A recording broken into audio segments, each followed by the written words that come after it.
Tonight's webinar will inform you about state funding for Kansas schools, and we are just delighted to have Representative Dr. Megan Steele with us to provide information and her insight into how education dollars are allocated and their purposes for Kansas schools. If you do not know her, you should be prepared for a great evening. She is the Kansas representative for District 51 and serves on the Education Funding Task Force, Education, and K through 12 Education Budget Committees. If you follow Dr. Steele on social media, you know she is deeply engaged in her communities and support for education. Dr. Steele brings a grassroots education and healthcare focused perspective to the Kansas legislature. Her personal journey from young mother to earning a PhD in nursing and serving as an educator has taught her the importance of faith and grit.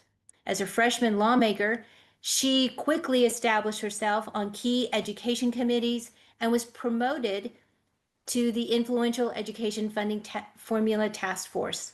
Dr. Steele is deeply committed to family values, parental rights, government accountability, and she is especially passionate about restoring excellence in education.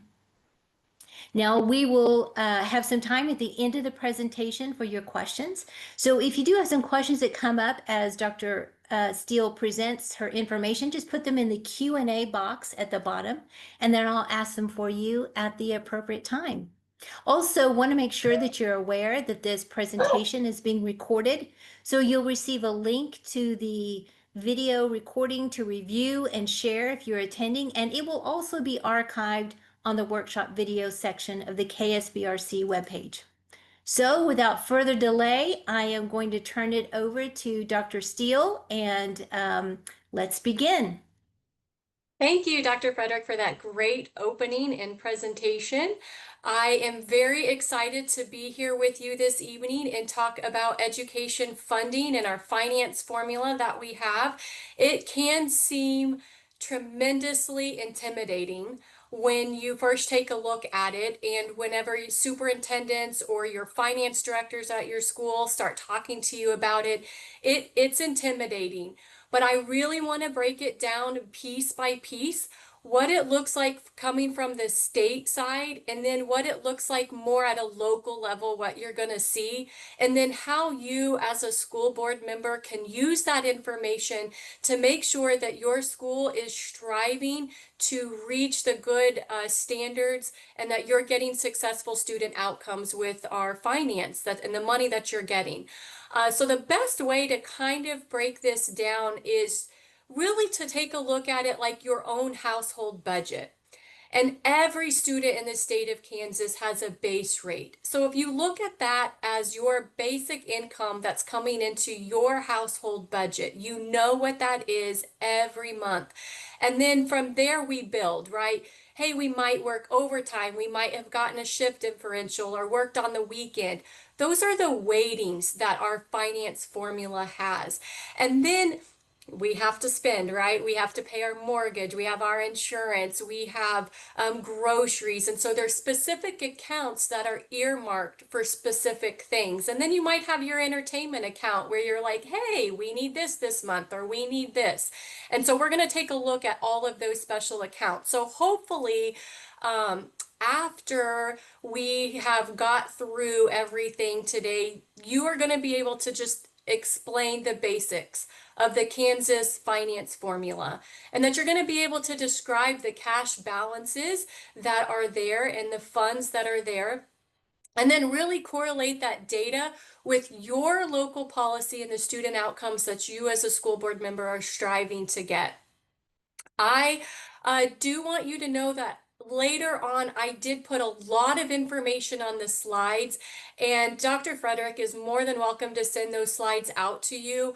I put a lot of information there because I wanted this to be a resource for you and a tool for you to be able to be the best school board member you can when we're looking at those funding basics. So to start with, I want you to know that the state of Kansas, that your tax dollars, we are very generous when we are discussing giving funding to education. It encompasses 60% of the total state general fund budget. 60% goes to education.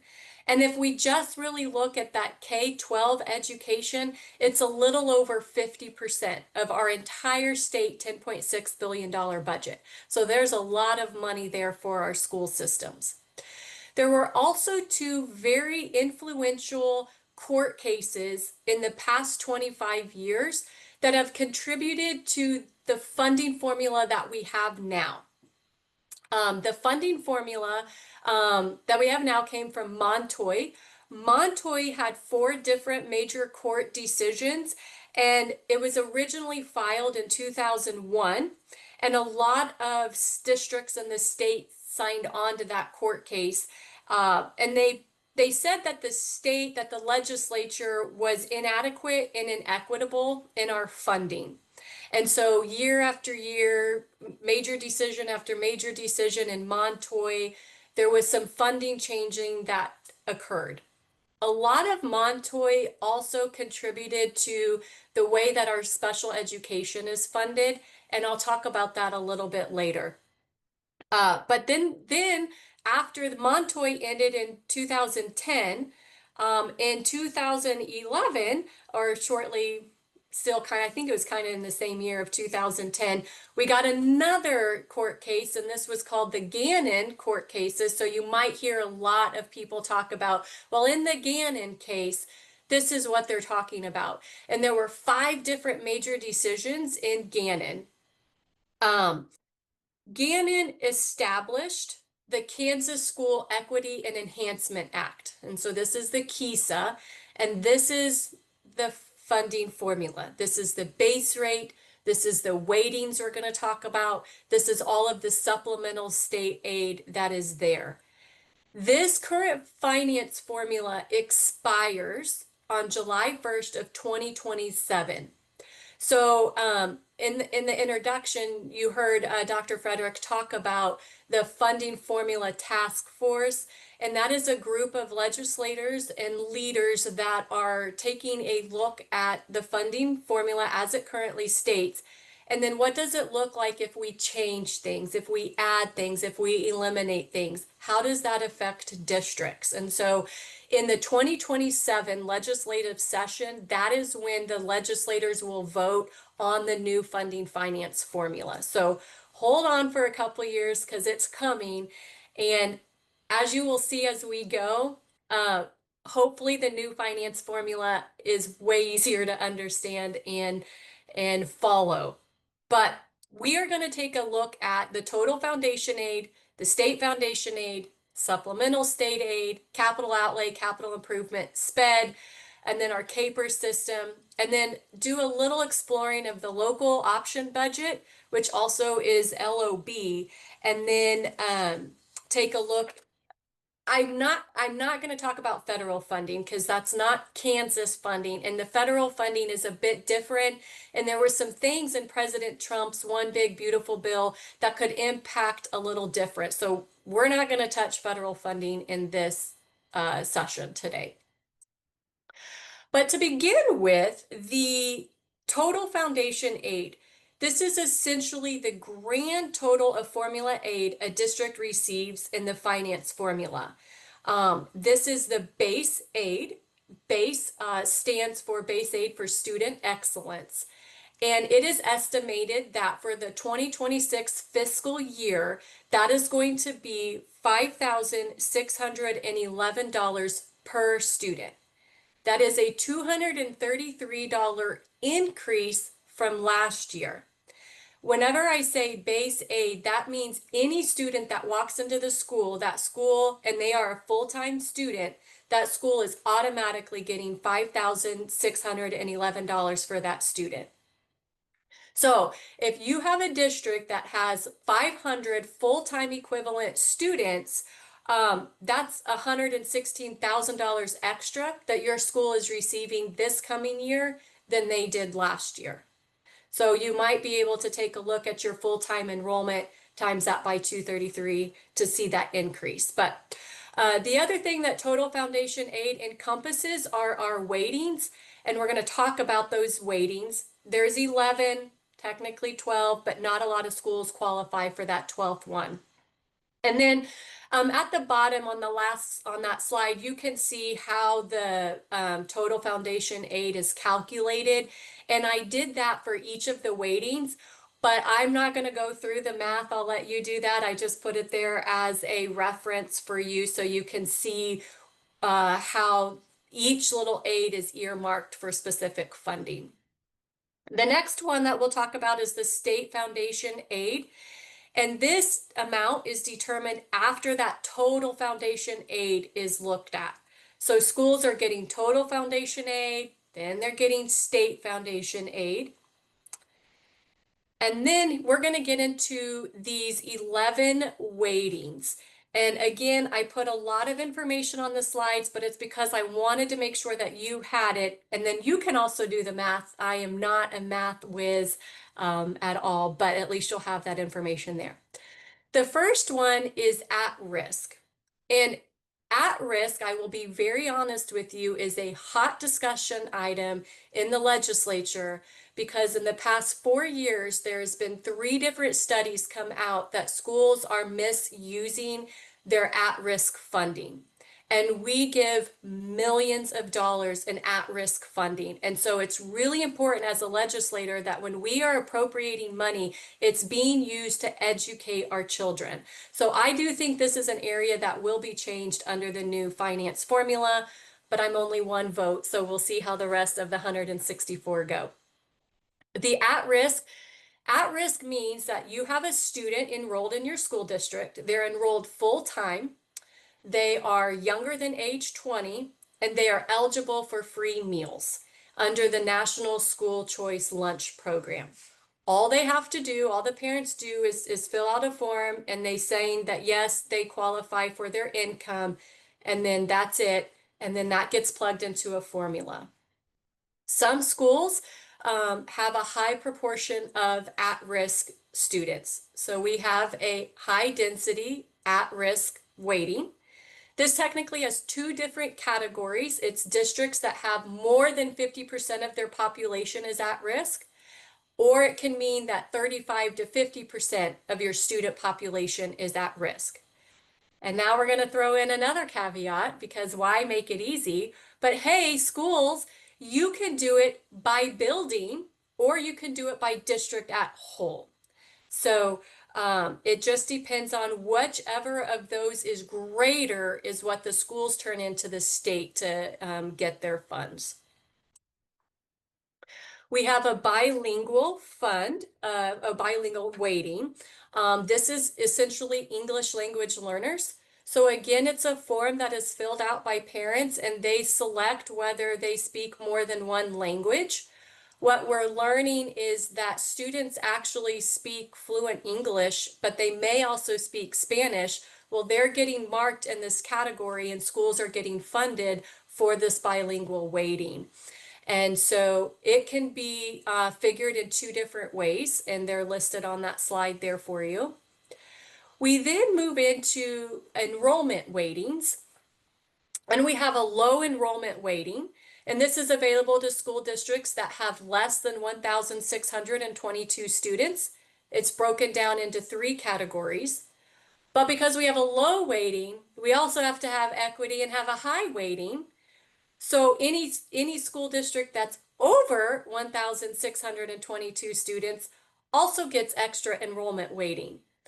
And so if you're wondering where some common sense and logic is, welcome to the club. We've been asking for a long time, like, this doesn't make sense because all school, like every school is either a low or high enrollment and there's money there. And so if you can find the logic in any of this, please let me know because we feel sometimes it's missing a bit.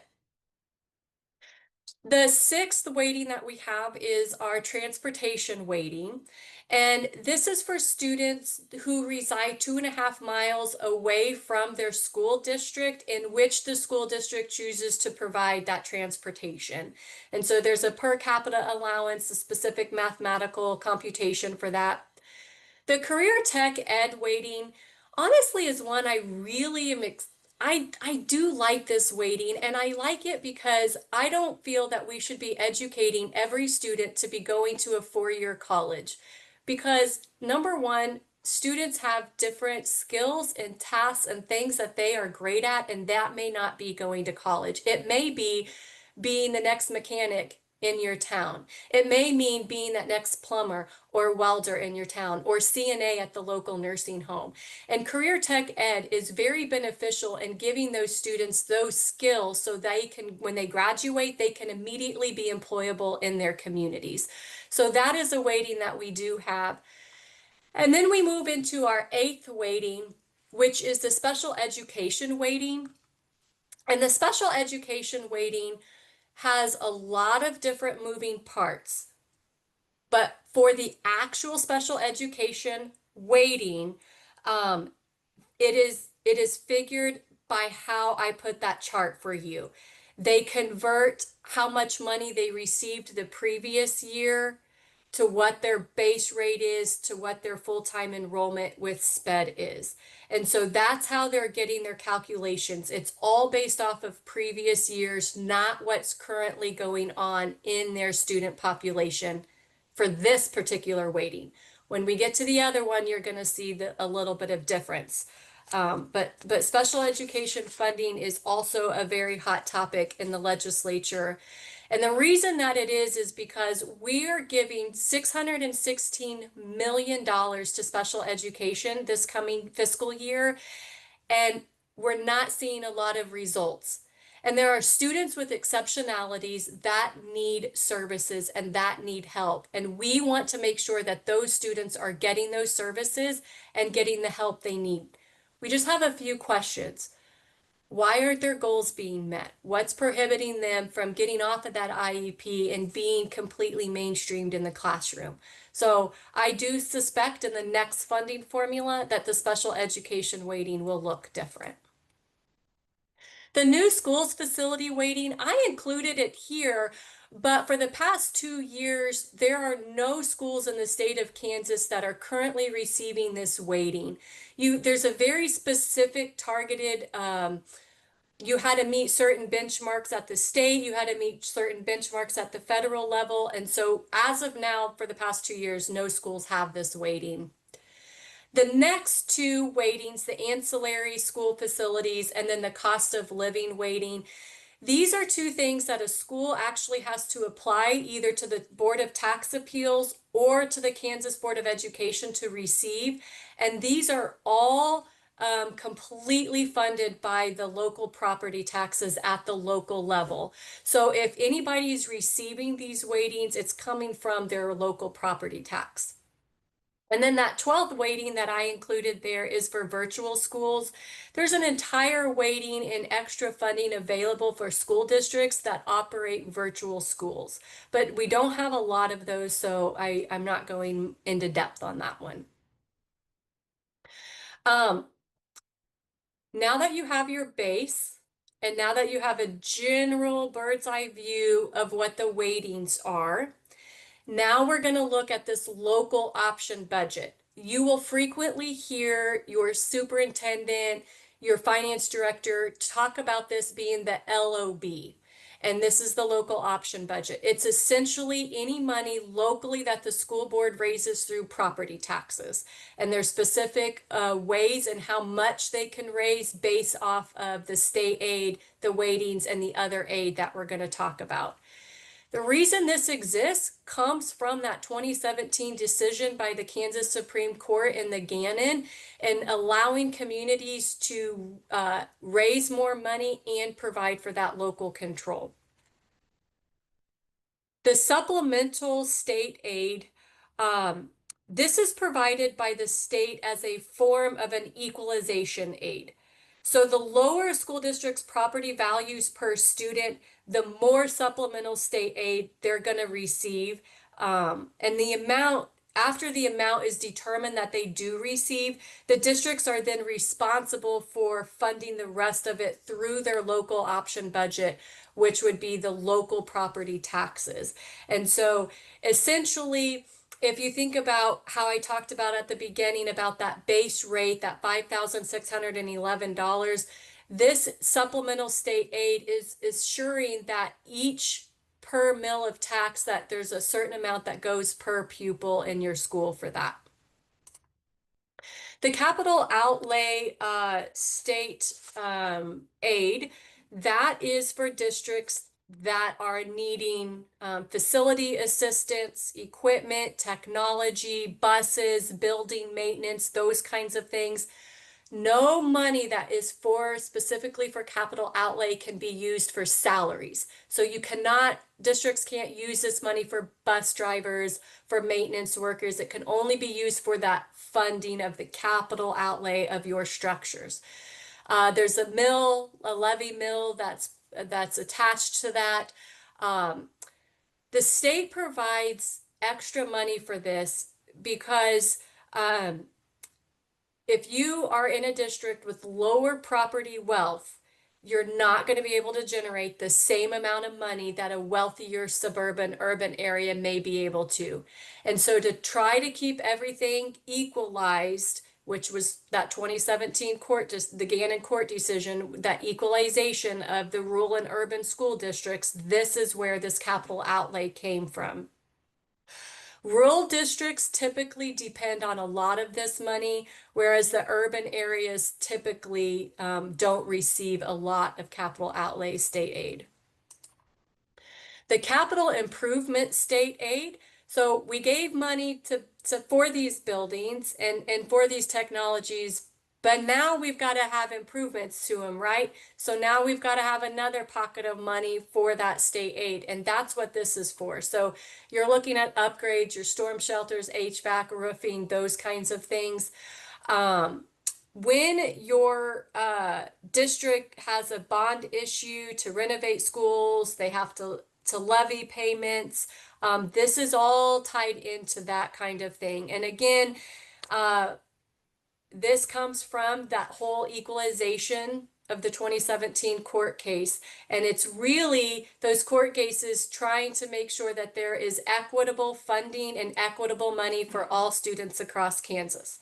I'm not saying I agree with it. I'm just trying to tell you why it is that we have it there. All right, now we're going to go back to that special education because we now have another pool of money for special education. It's special education state aid. This is a topic that you as a school board member are going to hear about, is that you are not receiving, that special education is not fully funded. The court case only requires the state to reimburse 92% of the excess costs.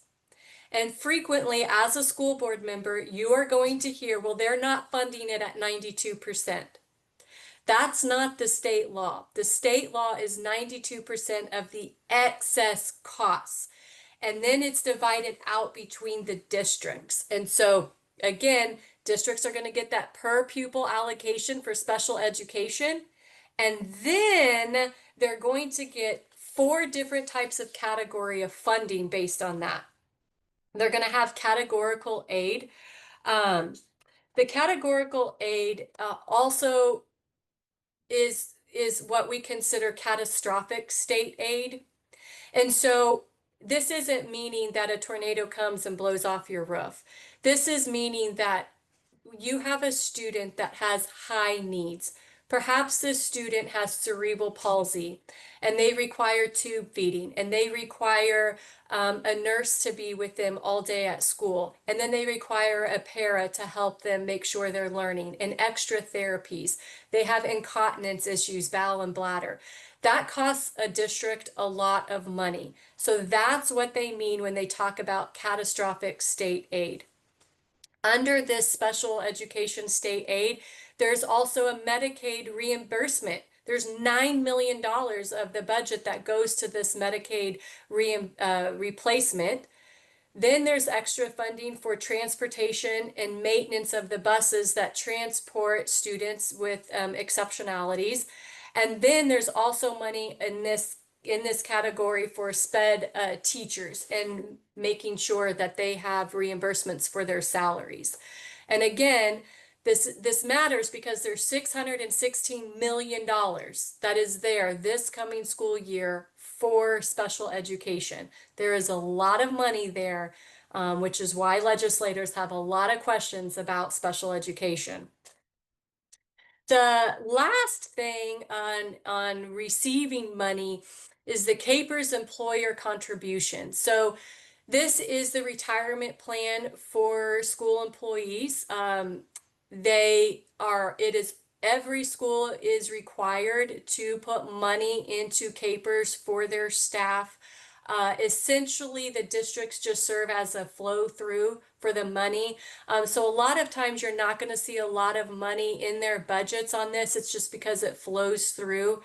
But this is required, and it is part of the school finance formula, but it never goes to classroom operations. It literally is just for their retirement accounts. All right, so I just provided a lot of information, really high view of how your district is getting the funding, the weightings, the special aid categories. Now you have all of this fund at your school and in your accounts. And that's where this next part kind of comes into play, because now you're going to see how that money comes into your local school through these cash balance funds. If you go to your school, your finance director or your superintendent, and you say, hey, what are our cash balances? You're going to get a sheet that looks very similar to this. Some of them printed a little different, but it's literally going to have all of these categories on there. And what I did on the next few slides, I'm not going to sit here and read them, but I literally broke those funds down for you.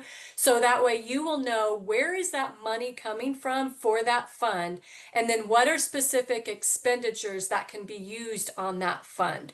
So if I just wanted to take a quick look at Fund 11, which is the at-risk, the 4-year-old fund, they're going to get that money from the at-risk that we talked about earlier. You know, the parent check mark, yes, they're getting free or reduced lunch. That money is going into Fund 11. And then these are the expenditures that they can use that money for, which would be the early childhood programs for eligible at-risk preschool students. Again, these at-risk preschool students, they may not be at risk and they may be at risk receiving that fund. So that's why some of this gets a little sticky. But here's just extra slides. And again, Dr. Frederick has these slides, so she can send those out to you so that you can have specific examples and information about all of those 30 funds. But what's important for you to know is that frequently, when questions are asked by school board members, superintendents rely on scripted justifications instead of real accountability for the budgets. And I want to encourage you so much that you need to respond with questions, tie it to the student learning, and ask for the numbers. What standards are you meeting with these specific funds? Request the documentation and the data. This forces superintendents to connect the money to the programs and the student results. Because you as a board member don't need to just be approving a budget, right? You need to be measuring the effectiveness of that budget. And so these next couple slides, I'm hoping, are going to give you that knowledge to be able to do so. There are very specific budgets that often get a lot of questions. The general fund is one because you're typically going to see a large carryover cash balance there. So you as a school board member, right, ask your superintendent, ask your finance director, provide a breakdown of how much of your general fund is going directly to classroom instruction versus administration or other expenses. How come you have this high cash balance? What's going on there, and why are we not seeing that specifically in our classrooms? The supplemental general fund, that's also that local option budget. What programs are being funded for that? And how are we measuring student success and the impact on students with that? Our property taxes are high. Do they need to be that high? What are we measuring with that? The at-risk, I kind of briefly talked about. There's some concern whether that money is really being used to educate students that are truly at risk. So ask the question, what evidence does the school have? What data do they have to know that the interventions are effective and are working for our students? Professional development is another key area for you as a school board member to ask questions. There's a lot of money in Fund 26. What professional development are your teachers getting? What are they doing with that in the classroom? And are we seeing student results increase from that professional development? Capital outlay is another question that we get a lot. What projects are you saving for? What are your long-term goals, right? You might be a new school board member and you might not know some of the things that they're saving for. So does your school have specific needs that need to be known right now? Does your school have a long-term plan that maybe you as a school board member need to take a look at? Bond and interest, there's always cash flow there. So it'd always be good for you as a school board member to know what is going on with that. What is the 5-year forecast to getting that paid off? What does our debt as a school district look like to someone that's similar to us? The contingency reserve, I put that at the bottom. It's fund number 53. And this is the fund that gets a lot of questions raised because there always seems to be like a lot of money in here, and we always seem to have teachers that need to be paid more or items needed in classrooms that we just don't have the money for, but yet we have a large amount in contingency reserve. So what is the criteria to use when we spend the money out of this account and when we don't spend the money out of this account? Hold your superintendent and your finance director accountable for really the policies and procedures that may be in place, or if they're not, then as a school board, you should put them in place because you want to make sure that you are meeting the needs of the students you currently have in your building right now. I have on the next few slides, I have some questions that I love to ask administrators. And then this is that very rigid statement that I mentioned earlier. They always seem to have a same response to something. These are some questions you can ask back. So cash reserves is a big hot topic. Why do school districts have all this money, but yet they want more money? What's going on? Our student achievement rates, our testing are not going up. So if you ask about the cash reserves and they say very scriptedly, those reserves are for cash flow. We need them for carryover until our next state aid payment comes in. Then you as a board member are now equipped to know, well, how much of that reserve was actually used on payroll? That's a great question to ask. Find out where that money's going. Do you have a policy as a school of how much should really be carried over or not? And then there's a couple other questions there. A good response that you will hear frequently when you start asking about money in your district is, oh, that money's restricted. We can't just spend it on everything. Well, you can go back in the slides and see what funds money can be used for and cannot be used for. And then you can come and ask for specifics, right? What are specific examples of programs that we're using these funds on to improve student outcomes? What are we doing to improve our student outcomes? What are we doing to meet the state standards with this money that's restricted? Again, the capital outlay is something that has a lot of cash carryover. And if districts are truly saving up for a big project, that's fantastic. But if there's nothing on a plan, a 5-year plan, a 10-year plan, those funds should be looked at a little bit different. Food service, that's a big one. Are you using your food service to make money for your district, or are you just trying to break even? What are we doing here with our food service? A lot of times they're going to say that these funds are locked in and you can't touch them, but why are we having these large carryover balances in our food service? A typical response is, well, we've got summer school. Okay, well, there's funds coming in for that. So why are we getting these large carryovers? Uh, Uncertain of state funding. A lot of superintendents will say that they have to have these reserves because the state funding is uncertain. I just reviewed for you how their money is calculated and how they receive it. It's not uncertain. The money is there. It does come in at different times during the year, but that money is there. And so you need to be able to push back on that and see really how much of it should be reserved. And again, how much of it should be used now to meet the students' needs in the classrooms today. Not 5 years from today, but to meet the needs of them today. Auditors is something that we hear a lot about. Accounts are audited, but typically auditors,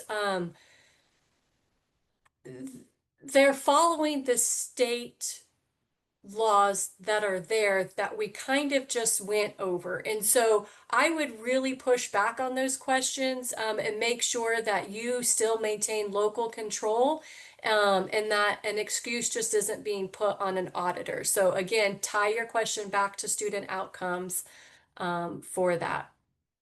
Um, Balances are for next year's expenses. That's a common one. Again, we reserve for emergencies. Well, what emergencies have you had in the past 3 years? If you're budgeting for bus maintenance and, hopefully that emergency isn't going to happen, or if you're budgeting for specific things and you're doing the yearly specific things that you need to do, hopefully you can negate an emergency. However, I do understand that those do happen, but again, ask those questions. What can we do to be servicing our students now? Emergencies don't justify accumulating large amounts of money in accounts. Let's see here. I do have a couple more. The professional development I did touch on. You as a school board member, man, dive into that professional development. That is money and time there for your teachers to be the best that they can be. And I know that we have fantastic teachers across our state and in our classrooms, and they are getting money and time for professional development. So what are they doing to bring that back and enrich our classrooms that we have right now? Those are really good ways to ask questions about your professional development. I would really be very honed in on your at-risk spending as a district. I'm just saying I don't think I speak alone when there's a lot of concern in the legislature with at-risk funding. So you as a school board should really make sure that what your administrator and his team are doing are truly improving the outcomes of students that are considered at-risk. Another common fund that gets overlooked a lot, but you should ask questions about, is your gift and grant funds.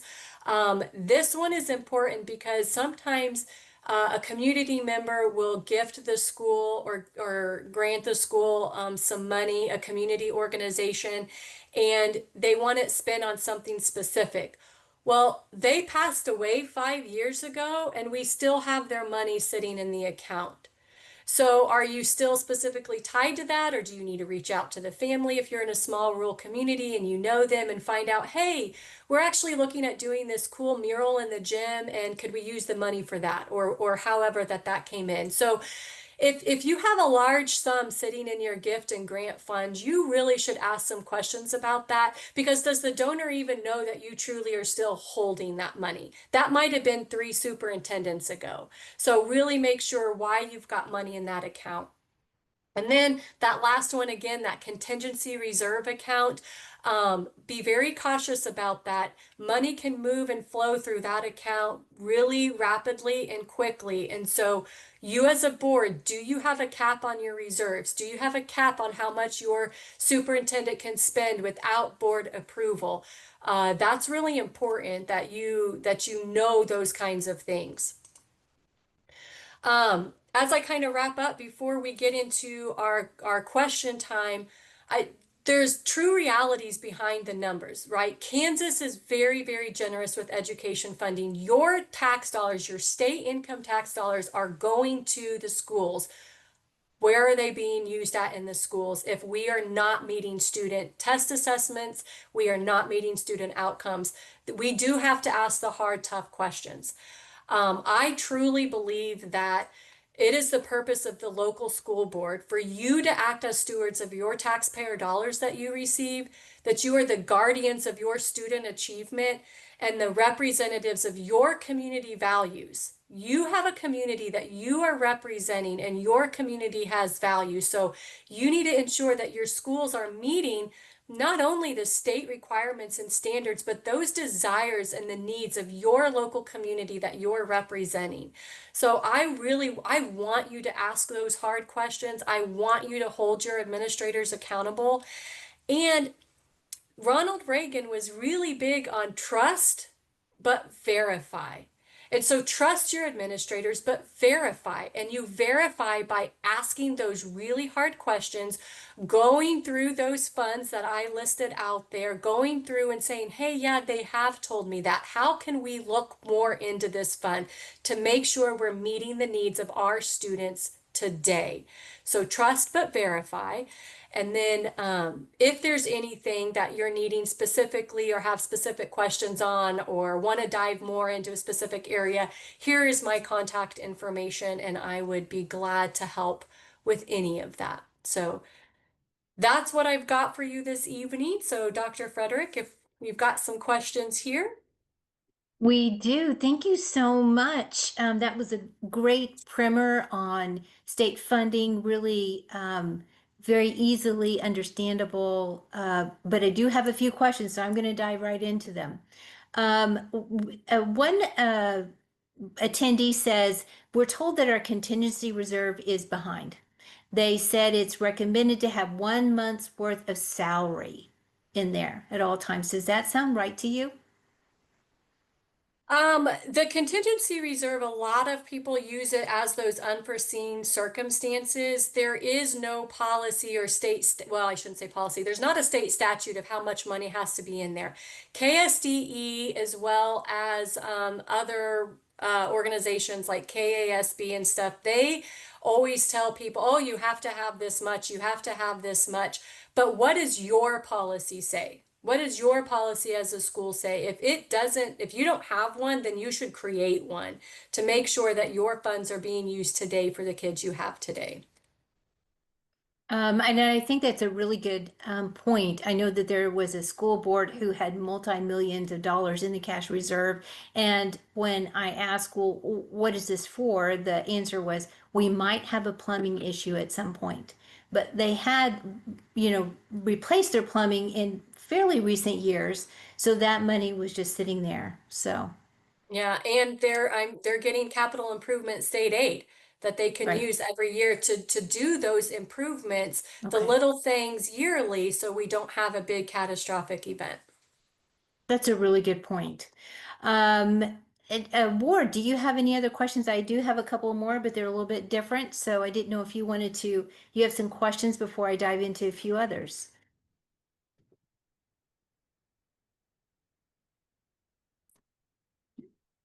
I think you're muted, so I don't know if you're asking any questions or. Am. Okay, there you go. I understand how it I was is. having a heck of a time. Very good job, Megan. That was such very understandable. I think any new school board member needs to go through it more than just today, but the information that they really need is right there. That's as good a concise presentation as I've seen for a long time. So thank Thank you you. very much. The questions we have on contingency funds, it comes up all the time, every time anybody talks to me. And very few school districts I've worked with have a plan. Their school board members end up getting in trouble with the superintendent because the superintendent spends 10,000 for a shed out back that they knew nothing about. So those problems can happen, and your advice to have a check and balance in that contingency plan is so important. It really is. And then the big question that's coming up right now is property taxes. And then we look at these millions of billion of unencumbered funds that's in the school districts. And then that same school district will want to raise property tax to get more money. And you show different ways that they raise the property tax. So I guess my question or my comment for any board members watching this, you really need to be aware of when you're raising property taxes, why? So many people, it's just like every year we're going to raise it 8% or whatever the figure they can. They raise it to the maximum. And very rarely is it questioned, especially in rural schools. They just go along with the plan. And again, for board members watching, I think they should truly understand when they're raising a property tax, why, what, how much, and what steps they went through to do it, not just rubber stamp whatever the superintendent has said. I'll think of some more later. I have so many notes here, but very good. Did you want to respond to that, Dr. Steele? I couldn't agree more with what he said. I think a lot of times we get school board members that they start trying to dive into the process of the school budget and they hear, oh, it's so hard, you can't understand it. That's actually an insult because you are an intelligent person. You were elected by your community to represent them. You can understand it. Is it complicated? Absolutely. I really just gave you a bird's eye view of it. But with that bird's eye view, you have the knowledge to now ask the questions about those specific funds, about those specific weightings and the numbers that your school is turning in to. And so the specifically back to that contingency reserve, there is not a state statute. There's not a state statute that says for any account that you have to have any amount of money in there. And so that is a local thing. It is often influenced by other groups representing boards or teacher unions, other unions, but you as a local school board member can set that. And then once that's set, that's locally controlled. That will help with your property tax. It will help, again, that plumbing issue that was brought up. What was, was this just that big emergency thing? It just happened because it happens, and our facility is 100 years old and those things are going to happen? Or did we not plan for the past, years, and now we've got to get on a plan? Okay, so this year in that capital improvement state aid, we're going to specifically look at this portion of our plumbing, and then next year we're going to do this portion. So it's really developing out a long-term plan as well when you're looking at a budget. I think that that's a good point, is that you have a plan for those reserves, and you're all on the same page with that. I have another question. One attendee asked, literacy levels are low across the state. I mean, that's you talked about that. What funding is provided by KSDE for professional development on this area? So there's been a couple different things in the past few years. There was the Blueprint for Literacy that I believe was $10 million for that. And that was to help our teachers get their literacy seal for their teacher license. A couple years ago, the state passed a law that said all of our teachers had to be trained in science of reading. And so they have to have this literacy seal on their teacher license for whenever they get it renewed.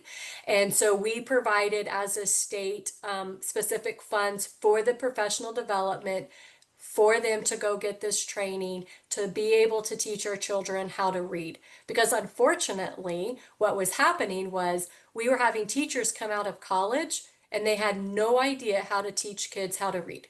None. And so they went to college, they paid all this money. You paid money into it too, as a taxpayer, but they weren't even being taught how to teach kids how to read. So then we had to spend more money on the problem and spend more taxpayer dollars to get it fixed. And so there was funding for that. Some of that money was withheld as the teachers, a large portion of our teachers have got onto that. KSDE does have some grants that they've used, but other than the Blueprint for Literacy, there's not been that much more funds come into that. Great. Well, thank you. Another question is, because we're getting low on time, we have quite a few questions here. I want to make sure we get to all of them. Why isn't there a state regulation stating the school district finance director is required to be a CPA, or maybe it is some kind of a, finance background? This individual says that there's as none. So is there some kind of state regulation on the requirement for a finance director for a school? No, there's not. And I don't think that you need to be an accountant to be in this position. And the reason is because it's kind of like QuickBooks, but there's a program that has all of these funds, that has all of this money.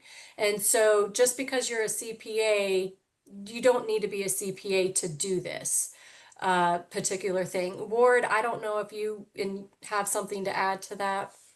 No, that's exactly right. I would agree. You don't need to be an accountant anymore.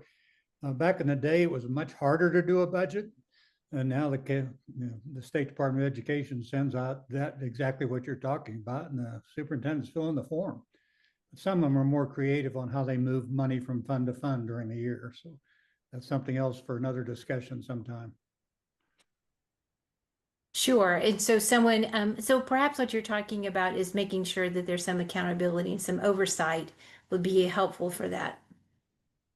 That's where you as a school board member come in Right. and you ask the questions. Okay, we're budgeting this. How does that tie to student outcomes? How does that help make sure our students are reading? How does that help make sure they're writing and they're going to be successful when they graduate from here? I don't Right, want because excuse me.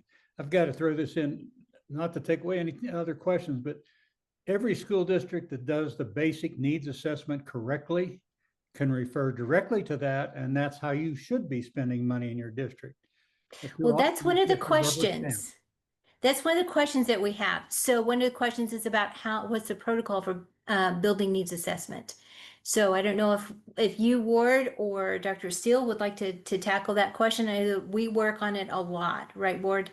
Right. So there is a state statute, and it is 72-11-63-3. I think it's 72-11-63. That is the state statute number that does require school boards to do a needs assessment.